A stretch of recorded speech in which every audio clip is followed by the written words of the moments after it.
오늘 우리에게 주신 하나님 말씀 사무엘하 12장 1절에서 8절까지의 말씀입니다. 한 절씩 받들어 읽겠습니다.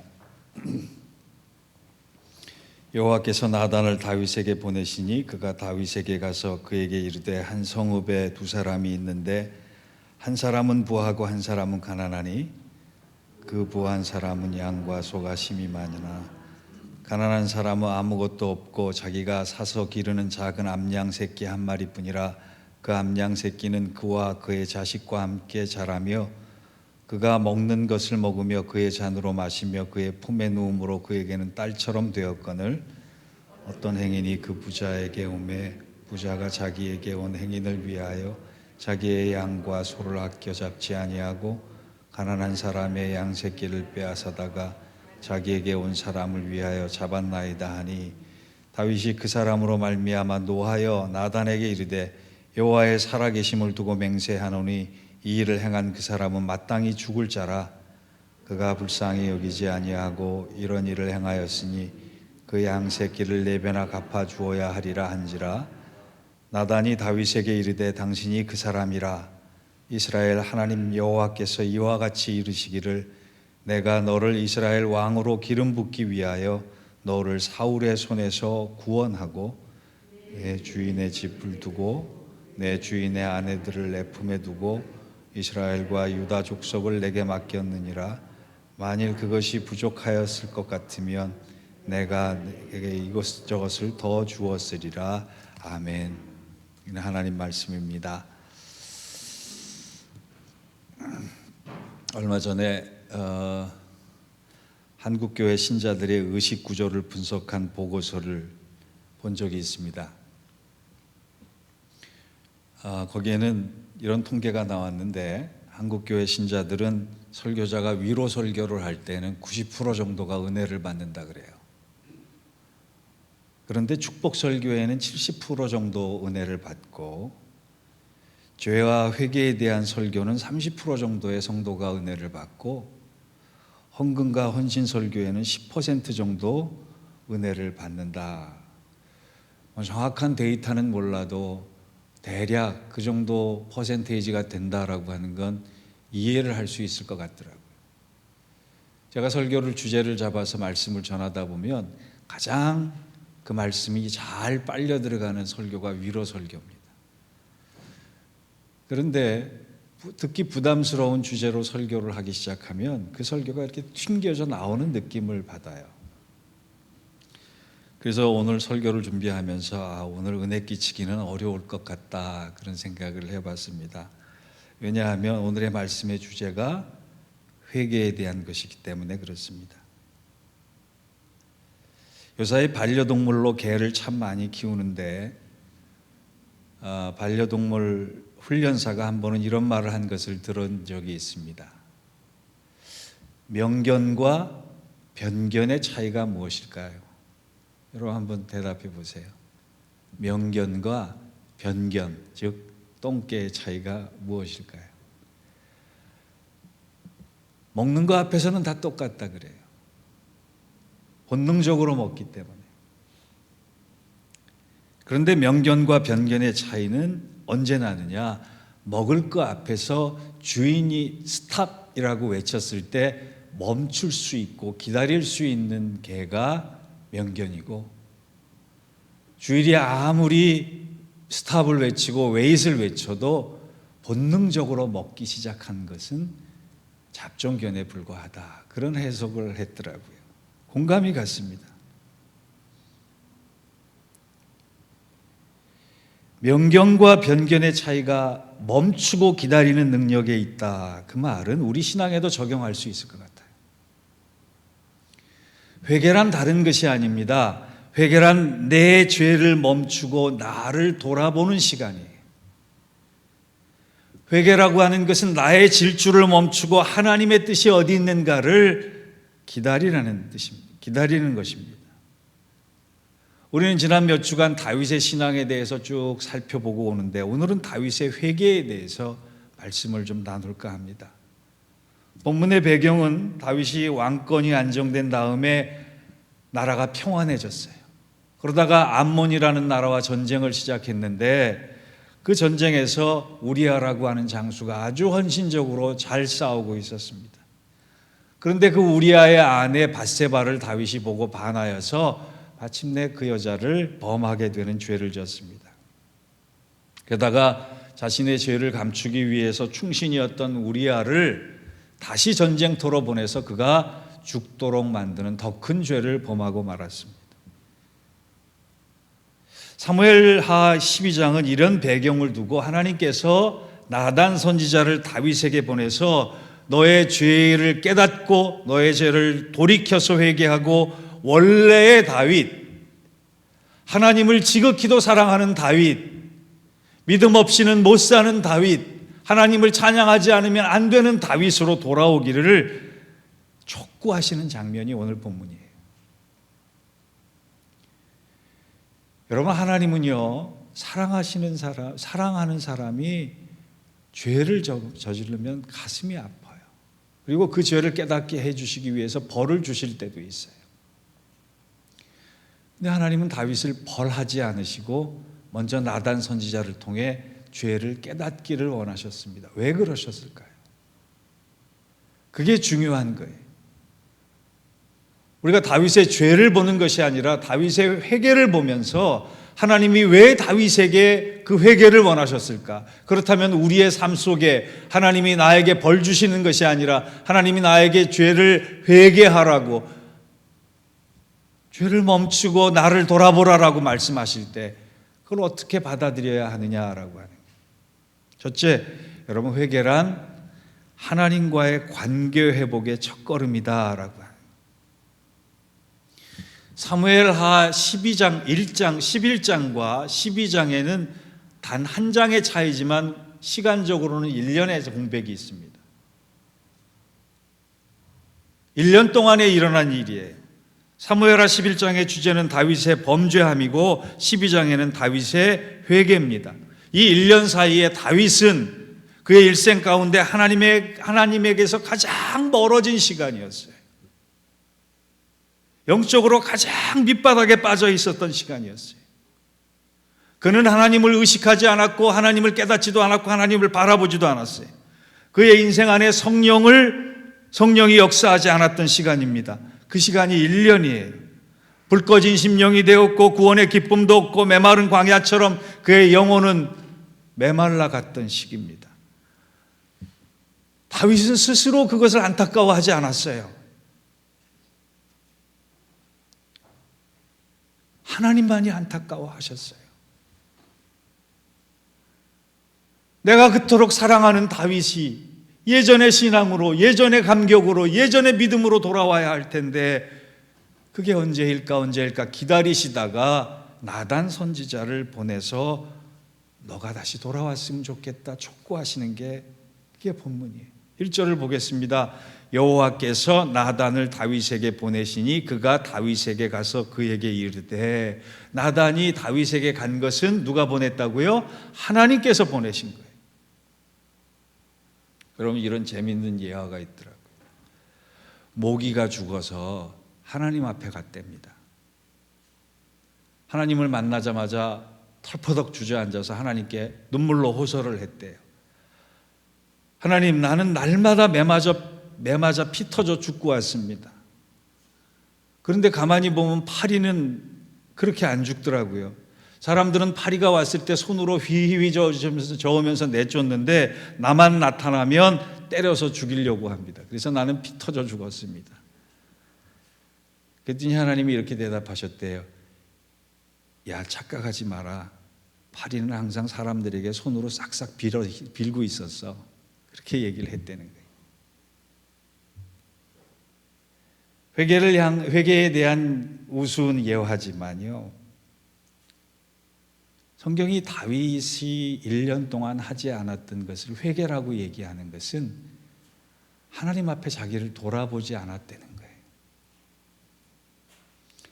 선지자 나단이 다윗에게 가서 부자의 양, 가난한 사람의 양에 대한 비유를 들지 않았던 이상 그는 자기가 하나님 앞에 얼마나 영적으로 잘못 써 있는지 어두워져 있는지 깨닫지도 못했다는 거예요. 그런데 다행스러운 것은 다윗이 하나님의 의도를 깨닫습니다. 하나님이 예전의 나로 돌아오기를, 그 믿음이 뜨거웠던 나로 돌아오기를, 예수 처음 믿었던 나로 돌아오기를 바라고 계시는구나. 그것을 깨닫는 순간 그가 돌이킵니다. 본문이 다 밝혀주고 있진 않지만 그 깨달음 통해서 다윗은 철저하게 깨어진 마음이 됩니다. 애통하는 마음이 됩니다. 그리고 하나님 앞에 나아가서 회개하기 시작합니다. 그게 시편 51편이에요. 시편 51편의 표제에는 이렇게 표제가 달려 있습니다. 다윗이 밧세바와 동침한 후 선지자 나단이 저에게 온 때에, 그러면서 회개의 모범을 보여주는 기도를 합니다. 시편 51편의 이런 배경을 알고 읽으면 얼마나 감동이 되는지 몰라요. 얼마나 내가 회개와 멀어져 있는가를 깨닫게 되는지 몰라요. 대표적인 구절 10절에서 12절까지를 제가 한번 읽어보겠습니다. 하나님이여 내 속에 정결한 마음을 창조해 주셔서 정직한 영을 새롭게 해 주셔서 나를 주 앞에서 쫓아내지 마시고 주의 성령을 내게서 거두지 마옵소서. 주의 구원의 즐거움을 내게 회복시키시고 자원하는 심령을 주사 나를 회복시켜 주소서. 하나님 앞에 서 있는 내 신앙의 현재를 보니까 내 안에 옳은 게 하나도 없다는 거예요. 내 안에 깨끗함이 없다는 거예요. 내 안에 정한 마음이 없다는 거예요. 눈을 씻고 찾아봐도 내 안에 의가 없고 죄밖에 없다라고 하는. 여러분, 우리 교회가 시작되기 전에 제가 언제 한번 간증을 한 적은 있지만 다시 한번 하려고 합니다. 우리 교회가 시작되기 전에 참 긴 시간이 걸렸어요. 제가 주저했기 때문이에요. 개척은 아무나 하는 것도 아니지만 개척은 아무나 해서도 안 된다고 생각을 해서 참 오랜 시간 기도했습니다. 근데 그때 상황이 굉장히 안 좋은 상황이 사면 초과의 상황이었기 때문에 기도를 해도 답답하기만 하고 해결책은 안 찾아지고 막막하고 절망스럽고, 그런 시간에 시간을 정해놓고 21개 제목을 정해놓고 21일간 기도를 시작했습니다. 아내가 일을 나가면 저는 그때부터 혼자서 거실에 떼굴떼굴 굴러가며 하나님, 죽이시려면 한국에서 죽이시지 왜 미국까지 보내셔서 죽이시려고 하십니까? 그렇게 기도했던 때가 있어요. 몇 날 며칠 기도했는데 아무런 문제의 변동이 없어요. 해결책도 나타나지도 않아요. 그런데 전혀 기대하고 있지 않던 시간에 성령께서 저를 만나 주셨어요. 그토록 지식적으로 학문적으로 깨닫고 배우고 알았던 성령이 나를 만나 주시는 순간 제 입에서 제일 먼저 터져나온 게 회개였습니다. 여러분, 그 회개 때문에 제가 오늘까지 목사의 직을 감당할 수 있었던 거예요. 주마등처럼 그동안 지었던 모든 죄들이 파노라마처럼 흩어져 가는데 일일이 그 장면이 떠오를 때마다 일일이 회개했습니다. 나중에 심지어는요, 초등학교 3학년 때 왕눅알 사탕, 이만한 사탕 친구들과 함께 문방구에서 훔쳐먹은 것까지 장면에 나타나서 제가 하나님한테 항변했어요. 하나님, 초등학교 3학년 그 어린 마음에 사탕 하나 훔쳐먹은 게 무슨 죄라고 회개하라 하십니까? 그때 하나님이 저에게 죄에 대한 개념을 명확히 알려주셨어요. 윤리적으로 도덕적으로 이런 차원의 죄가 아니라 내가 그 상황을 기뻐하지 않았다 그러시더라고요. 내가 그 순간을 기뻐하지 않았다. 내가 그 관계를 기뻐하지 않았다. 내가 그 행동을 기뻐하지 않았다 말씀하신 거예요. 여러분, 죄가 다른 게 아닙니다. 하나님이 기뻐하시지 않는 것, 하나님 기뻐하지 않는 상황을 만들어가는 것, 하나님이 기뻐하지 않는 관계를 만들어가는 것, 하나님께서 기뻐하지 않는 행동을 계속해 나가는 것. 신앙인에게 왜 회개가 중요하냐? 하나님과의 관계를 정상적으로 돌려놓기 때문에 그렇습니다. 제가 그때 그 회개를 7시간 동안 하지 않았다면 하나님과의 관계가 회복되지 않았을 것이고 교회는 시작되지 않았을 거예요. 우리가 잘 아는 요한 3서 1장 2절의 말씀입니다. 내 영혼이 잘됨 같이 범사가 잘되고 강건하여질 것이다. 여러분, 내 영혼이 잘되는 것이 먼저고 범사가 잘되고 강건하여지는 것은 따라오는 열매요 축복입니다. 우리가 많은 은혜, 많은 기대, 많은 소망을 가지고 이제 2022년을 엔데믹을 통해서 살아가길 원합니다.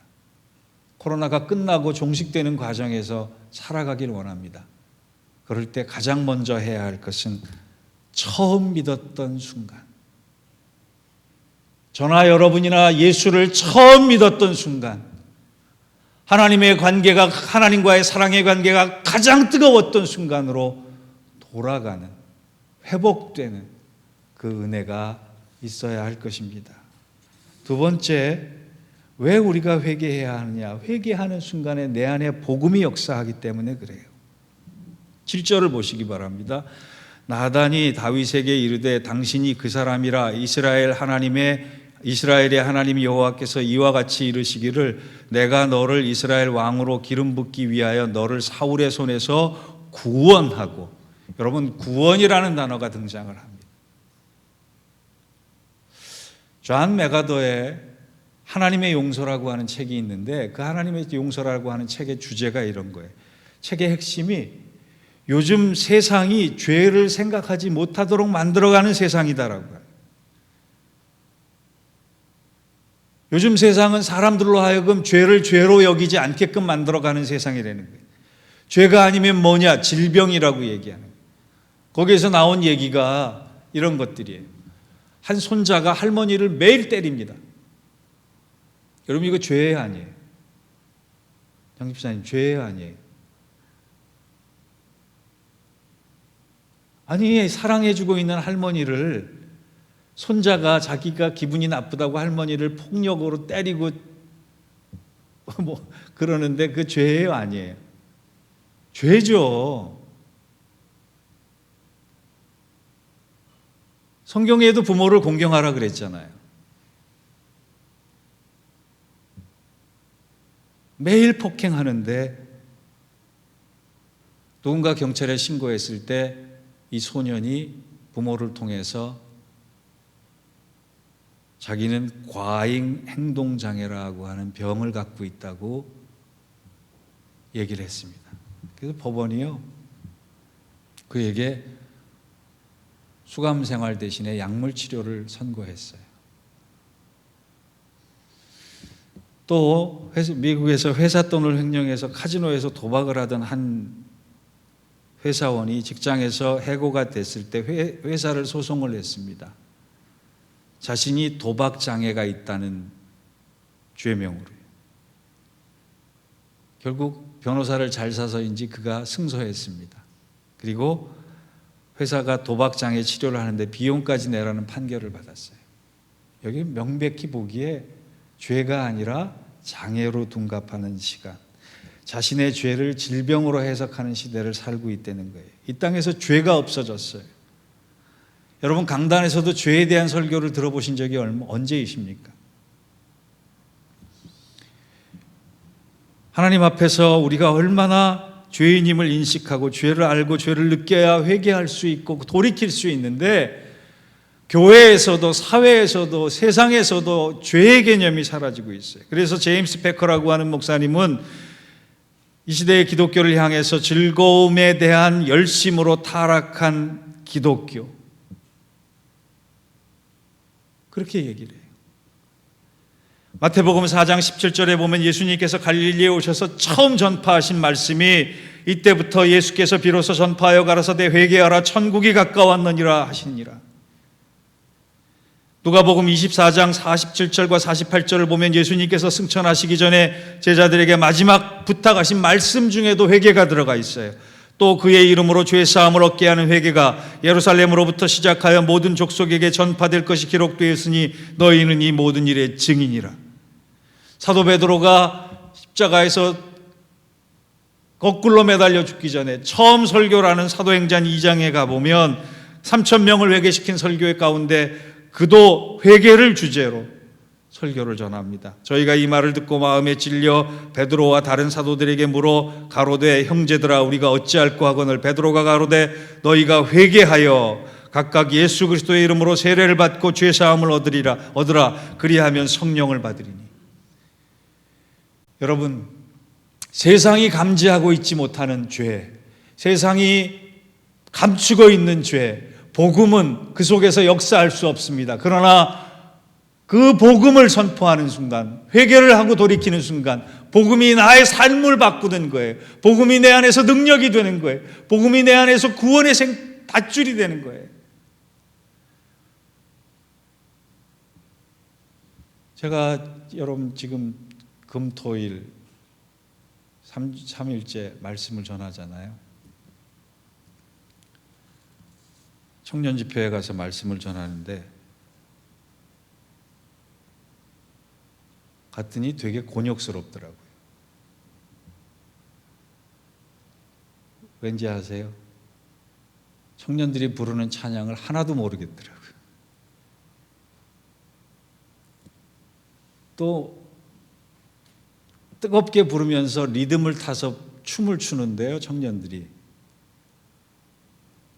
그 영상으로 이렇게 카메라로 비춰주는 제 모습을 딱 봤는데 찬양도 모르지, 리듬도 못하지, 어정쩡하게 박수치고 있지. 내가 이거 뭔가라고 하는 생각을 가졌어요.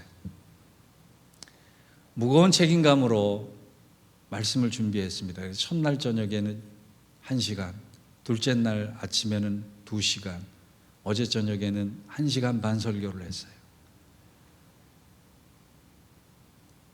청년들이 되게 갈급해 하더라고요. 그 말씀을 사모하는 청년들에게 제가 설교를 힘들어서 주저앉을 만큼 힘이 들면서도 계속했던 것은 복음의 능력과 복음의 기쁨을, 왜곡된 기쁨 가운데 놓여있는 그 청년들의 생명을 복음의 능력, 복음의 기쁨으로 돌려주고 싶어서 그랬습니다. 여러분, 복음이 가르쳐준 기쁨은 독배 같은 기쁨이 아니라 복음이 가르쳐준 기쁨은 이 세상을 살면서 놓칠 수도 없고 놓쳐서도 안 되는 기쁨입니다. 세상이 줄 수도 없는 기쁨, 세상이 알 수도 없는 기쁨, 희한한 기쁨, 벅찬 기쁨, 자유의 기쁨, 진리의 기쁨이에요. 이 기쁨을 맛보면 세상의 기쁨이 온데간데 없어지고 다 쓸모 없어진다는 거예요. 그래서 복음의 기쁨을 우리가 경험해야 되는데 그 기쁨이 경험되려면 회개하는 거예요. 여러분, 회개 너무 어렵게 생각하지 마세요. 회개 너무 무겁게 생각하지 마세요. 회개라는 게 내가 복음을 받아들이는 것이구나. 그렇게 생각하시면 하나님 앞에 부끄러운 나를 돌아보며 하나님께서 원하시는 그 모습으로 서 있을 수 있을 것입니다. 2시간 설교하고 나니까 오늘 설교가 지금 시간 개념이 안 잡히네. 마지막 3번째로, 회개는 은혜를 담는 그릇이 되기 때문에 그렇습니다. 8절을 보세요. 내 주인의 집을 내게 주고 내 주인의 아내들을 내 품에 두고 이스라엘과 유다 족속을 내게 맡겼느니라. 만일 그것이 부족하거늘 하였거늘 것 같으면 내가 내게 이것저것 더 주었으리. 이게 하나님 마음이에요. 하나님은요, 우리에게 은혜를 주시는데 조금 인색하게 주시고 그걸로 만족해라 그러시는 분이 아니에요. 폭포수같이 쏟아지는 은혜를 예비하시고 강물같이 흐르는 은혜를 예비하셔서 원하는 만큼 담아갈 수 있도록, 아니 원하는 만큼 더 이상을 채워갈 수 있도록 만드세요. 그런데 우리가 회개하지 않으면 하나님의 은혜를 받을 담을 그릇을 준비하지 못하는 거예요. 누가복음 5장 1절에서 11절까지 이런 장면이 나옵니다.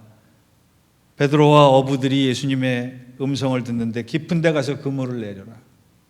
그리고 나서 그 명령에 순종했더니 배에 가득 차게 고기를 잡았다라고 하는 장면이 나와요. 우리가 대략 그 장면에서 가장 감동을 받는 것은 순종했더니 만선의 기쁨, 차고 넘치는 기쁨을 얻었다라고 하는. 여러분, 그 메시지의 핵심은 그거 아니에요. 제자들이 부자가 된 것도, 제자들이 시련이 없어진 것도, 제자들이 고기를 팔아서 돈이 넉넉해진 것도 그걸 전하고자 하는 메시지가 아니에요.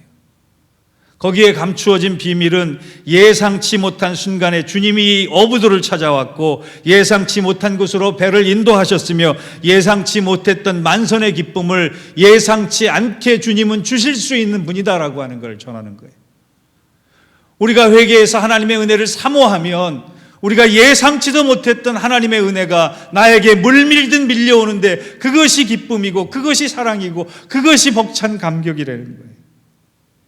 여러분, 회개는 3단계를 거쳐야 합니다. 이걸 꼭 기억하세요. 첫째, 회개는 영적으로 나를 아파하는 거예요. 영적으로 나를 아파하는 거예요. 그리고 그 상태로 나의 의의 없음을 보고 눈물을 흘리는 겁니다. 요엘 선지자는 그래서 요엘서 2장 13절을 통해 옷을 찢지 말고 마음을 찢어 여호와께 돌아오라 그랬어요. 두 번째, 회개란 죄에 대해서 분노하는 겁니다. 존 파이프 목사님이요, 아주 저의 가슴에 새겨놓을 만한 멋있는 말씀을 하셨어요. 금식하는 자가 굶는 것이 아니라 원래 죄를 굶기는 것이다. 얼마나 멋져요. 죄를 굶겨 죽을 만큼 죄에 대해서 분노하고 의로운 분노를 할 수 있다면 여러분, 그것은 회개를 잘한 것입니다. 마지막 3번째로 나를 아파하고 영적으로 죄에 대해서 분노하면 그 다음에는 형용할 수 없는 기쁨을 소유하게 됨을 알 수 있습니다. 누가복음 15장 7절에 내가 너희에게 이르노니 이와 같이 죄인 한 사람이 회개하면 하늘에서는 회개할 것 없는 의인 99으로 말미암아 기뻐하는 것보다 더하리라. 여러분, 우리 신앙이 성장한다라고 하는 것은 시간이 흐를수록 내 자신에 대한 비통함, 그 속에서 흐르는 하나님의 선하심을 발견하는 거예요. 오늘 다윗이 회개합니다. 하나님이 즉각 용서하시고, 우리가 읽지 않았던 24절을 보면 하나님께서 그 죄를 품으시고 용서하시고 다윗에게 솔로몬을 허락해 주세요. 암울한 시대를 살며 가끔은 울어도 괜찮습니다. 오늘 설교 제목처럼 나를 보며 아파하며 눈물 흘리면 더 좋습니다. 그럴 때 하나님은 우리가 흘리는 눈물을 닦아주시고 위로해 주시고 은혜와 위로와 평강의 선물로 우리를 새롭게 만드셔서 같이 걸어가자 하실 것입니다. 이 은혜와 축복을 다 누리고 받는 저와 여러분 되시기를 주의 이름으로 축원합니다. 기도하겠습니다. 하나님이 내 마음을 아프게 하시는 것보다 내가 하나님을 아프게 해드린 게 더 많았는데 우리 그거 모르고 내 의만 가지고 살았던 모습이 얼마나 많은지 모릅니다. 주님, 죄에 대해서 돌이키게 하시고 하나님을 처음 믿었을 때 그 마음으로 돌아가게 하시고 형용할 수 없는 기쁨의 능력을 소유할 수 있어서 가끔 흘리는 눈물을 통해 하나님이 원하시는 자리에 서서 살아갈 수 있는 저희 모두가 되게 하여 주옵소서. 예수님의 이름으로 기도하옵나이다. 아멘.